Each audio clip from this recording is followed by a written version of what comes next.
اعوذ باللہ من الشیطان الرجیم، بسم اللہ الرحمن الرحیم۔ السلام علیکم ورحمۃ اللہ وبرکاتہ۔ سچی حکایت کے لیے ہمارے چینل ابراہیم امجد کو سبسکرائب کریں۔ بنی اسرائیل جب خدا کی نافرمانی میں حد سے زیادہ بڑھ گئے تو خدا نے ان پر ایک ظالم بادشاہ بخت نصر کو مسلط کر دیا، جس نے بنی اسرائیل کو قتل کیا، گرفتار کیا اور تباہ کیا، اور بیت المقدس کو برباد و ویران کر ڈالا۔ حضرت عزیر علیہ السلام ایک دن شہر میں تشریف لائے تو آپ نے شہر کی ویرانی و بربادی کو دیکھا۔ تمام شہر میں پھرے، کسی شخص کو وہاں نہ پایا۔ شہر کی تمام عمارتوں کو منہدم دیکھا۔ یہ منظر دیکھنے آپ نے بڑا تعجب فرمایا اور سوچا، اللہ اس شہر کو موت کے بعد اسے پھر کیسے زندہ فرمائے گا۔ آپ ایک دراز گوشت پر سوار تھے اور آپ کے پاس ایک برتن کھجور اور ایک پیالہ انگور کے رس کا تھا۔ آپ نے اپنے دراز گوشت کو ایک درخت سے باندھا اور اس درخت کے نیچے آپ سو گئے۔ جب سو گئے تو خدا نے اسی حالت میں آپ کی روح قبض کر لی اور گدھا بھی مر گیا۔ اس واقعے کے 70 سال بعد اللہ تعالیٰ نے شاہان فارس میں سے ایک بادشاہ کو مسلط کیا اور وہ اپنی فوجیں لے کر بیت المقدس پہنچا اور اس کو پہلے سے بہتر طریقے پر آباد کیا، اور بنی اسرائیل میں سے جو لوگ باقی رہے تھے خدا تعالیٰ انہیں پھر یہاں لایا اور وہ بیت المقدس اور اس کے نواح میں آباد ہوئے اور ان کی تعداد بڑھتی رہی۔ اس زمانے میں اللہ تعالیٰ نے حضرت عزیر علیہ السلام کو دنیا کی آنکھوں سے پوشیدہ رکھا اور کوئی آپ کو دیکھ نہ سکا۔ جب آپ کی وفات کو 100 سال گزر گئے تو اللہ نے دوبارہ آپ کو زندہ کیا۔ پہلے آنکھوں میں جان آئی، ابھی تمام جسم مردہ تھا، وہ آپ کے دیکھتے دیکھتے زندہ کیا گیا۔ جس وقت آپ سوئے تھے وہ صبح کا وقت تھا، اور 100 سال کے بعد جب آپ دوبارہ زندہ کیے گئے تو یہ شام کا وقت تھا۔ خدا نے پوچھا، اے عزیر، تم یہاں کتنا ٹھہرے؟ آپ نے اندازے سے عرض کیا کہ 1 دن یا کچھ کم۔ آپ کا خیال یہ ہوا کہ یہ اسی دن کی شام ہے جس کی صبح کو سوئے تھے۔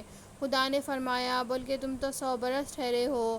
اپنے کھانے اور پانی یعنی کھجور اور انگور کے رس کو دیکھیے کہ ویسا ہی ہے، اس میں بو تک نہیں آئی، اور اپنے گدھے کو بھی ذرا دیکھیے۔ آپ نے دیکھا تو وہ مرا ہوا اور گل چکا تھا، اعضاء اس کے بکھرے ہوئے اور ہڈیاں سفید چمک رہی تھیں۔ آپ کی نگاہ کے سامنے اللہ نے اس گدھے کو بھی زندہ فرمایا۔ پہلے اس کے اجزاء جمع ہوئے اور اپنے اپنے مواقع پر آئے۔ ہڈیوں پر گوشت چڑھا، گوشت پر کھال آئی، بال نکلے، پھر اس میں روح آئی، اور آپ کے دیکھتے ہی دیکھتے وہ اٹھ کر کھڑا ہوا اور آواز کرنے لگا۔ آپ نے اللہ کی قدرت کا مشاہدہ کیا اور فرمایا، میں جانتا ہوں کہ اللہ تعالیٰ ہر شے پر قادر ہے۔ پھر آپ اپنی سواری پر سوار ہو کر اپنے محلے میں تشریف لائے۔ آپ کو کوئی پہچانتا نہ تھا۔ اندازے سے آپ اپنے مکان پر پہنچے۔ عمر آپ کی وہی 40 سال کی تھی۔ ایک ضعیف بڑھیا جس کے پاؤں رہ گئے تھے اور نابینا ہو گئی تھی، وہ آپ کے گھر کی باندھی تھی اور اس نے آپ کو دیکھا تھا۔ آپ نے اس سے پوچھا کہ یہ عزیر کا مکان ہے؟ اس نے کہا، ہاں، مگر عزیر کو گم ہوئے 100 برس گزر گئے۔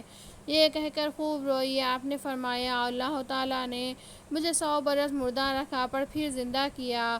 بڑھیا بولی، عزیر علیہ السلام مستجاب دعوات تھے، جو دعا کرتے قبول ہو جایا کرتی تھی۔ اگر آپ عزیر ہیں تو دعا کیجیے کہ میں بینا ہو جاؤں تاکہ میں اپنی آنکھوں سے آپ کو دیکھوں۔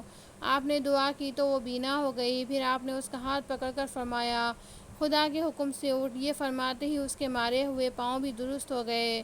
اس نے آپ کو دیکھ کر پہچانا اور کہا، میں گواہی دیتی ہوں کہ آپ بے شک عزیر ہی ہیں۔ پھر وہ آپ کو محلے میں لے گئی۔ وہاں ایک مجلس میں آپ کے فرزند تھے جن کی عمر 118 سال کی ہو چکی تھی، اور آپ کے پوتے بھی تھے جو بوڑھے ہو چکے تھے۔ بڑھیا نے مجلس میں پکارا، یہ حضرت عزیر تشریف لاتے ہیں۔ اہل مجلس نے اس بات کو جھٹلایا۔ اس نے کہا، مجھے دیکھو، میں آپ کی دعا سے بالکل تندرست اور بینا ہو گئی ہوں۔ لوگ اٹھے اور آپ کے پاس آئے۔ آپ کے فرزند نے کہا، میرے والد صاحب کے شانوں کے درمیان سیاہ بالوں کا ایک ہلال تھا، جس میں مبارک کھول کر دیکھا گیا تو وہ موجود تھا۔ قرآن کریم، پارہ نمبر 3، رکوع نمبر 3 اور خزائن العرفان، صفحہ نمبر 65۔ خدا کی نافرمانی کا ایک نتیجہ یہ بھی ہے کہ ظالم حاکم مسلط کر دیے جاتے ہیں اور ملک برباد و ویران ہو جاتے ہیں، اور اللہ تعالیٰ بڑی قدرتوں کا مالک ہے۔ وہ جو چاہے کر سکتا ہے، اور ایک دن اس نے سب کو دوبارہ زندہ کر کے اپنے حضور بلانا ہے اور حساب لینا ہے۔